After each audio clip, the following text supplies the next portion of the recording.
evening and welcome to this quick-fire strategy analysis session for the slot 3. You have just now listened to our experts talk about the very high difficulty levels that the CAT in the evening slot has thrown this year. This year, the morning and afternoon slots were decidedly difficult than last year, but the evening slot, especially in the DILR and the quant section, have taken the difficulty to a new level. So without wasting much time, the pattern throws no surprises. This is something all of you understand already, so I'll not spend any time on this. I'll straight away come to this particular summary, which is relevant in terms of an audience like you. If you were attempting the slot 3, what kind of a reaction in terms of strategy you would have had? So first of all, para formation questions came back again. Indirectly, as an odd one out, para formation logic was still applicable in last year's CAT, for example. And this training has been given at time regularly. So that's not really a big surprise. It's just a minor change. And RC level of difficulty and the level of difficulty of the question, they were inversely proportional, which has been the trend in our AIMCAT trainings and in the previous CATs also. If the passage is easy to read, the questions are trickier to understand and navigate, and vice versa. So in our strategy kind of an opinion, there is no new type of a strategy needed really to do justice to the verbal and the RC section. You just scan the passages and look at the type of verbal questions, because with your AIMCAT test series and the yearly training, you would have anyways finalized what you are better at and what you are not so good at. So you would prioritize your attempts accurately. The biggest surprise in terms of the difficulty level and the challenge thrown was really in the DILR section and the quant section. These points, which have already been spoken by our experts earlier, are summarized very clearly out here. So clearly there is a lot of deviation in the difficulty, and also to some extent maybe the nature of the caselets in DILR as compared to the first slot, for example, especially today, and decidedly so compared to the last 2 years CAT.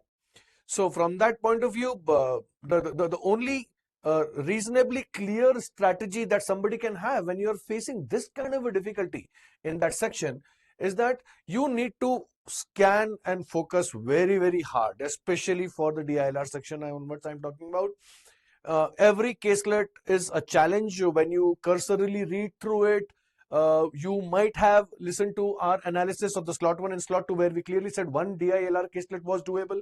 That would have been apparent during scanning itself. So even during scanning, when you do this particular caselet, you find that there's nothing very easy and doable. That means the scanning judgment takes longer to decide which one to pick up, because during scanning itself, nothing clicks almost immediately as doable.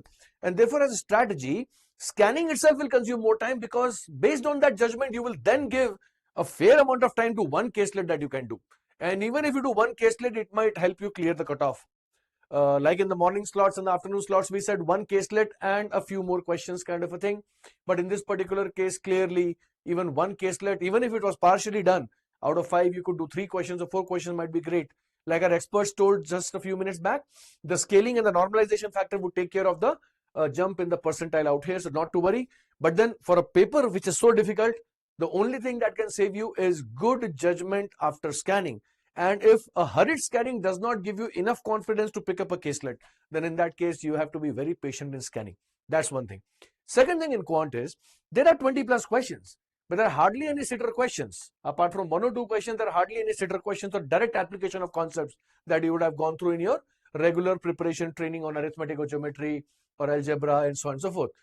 So what do you do in such kind of paper? You immediately recalibrate your expectations on number of attempts and the time consumption per question.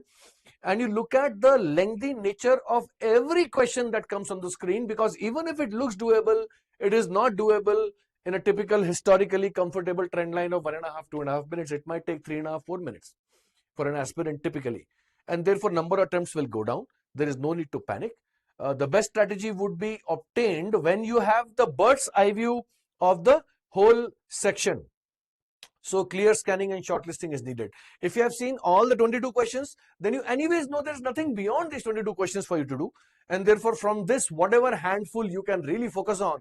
And now, even if you shortlist 5 questions and you give them 5 minutes each and you spend 25 minutes doing 5 questions, that will still be very, very good, because in your slot, it has come so difficult. So not to worry, the CAT authorities have done these kind of changes across the slots more than once in the last decade or so. And we have seen at an institution like Time how scaling and normalization takes care of it. So don't feel awkward about the number of attempts that you have had. The strategy learnings are basically about a better judgment, because every question, despite picking up, is not a straightforward question. It takes a lot of time. With these kind of analytical inputs in terms of what to do when the paper becomes so difficult, I think we'll call it a day for this particular session. Very shortly, we'll get a detailed understanding and analysis of faculty members logging in from other places, expert faculty members, more IIM graduates, CAT 100% IELTS joining us shortly, who are faculty members with us across the country, and giving you feedback regarding how difficult was it and how do they compare it, and what would be a safe attempt, and so on and so forth. So stay tuned and wish you all the best.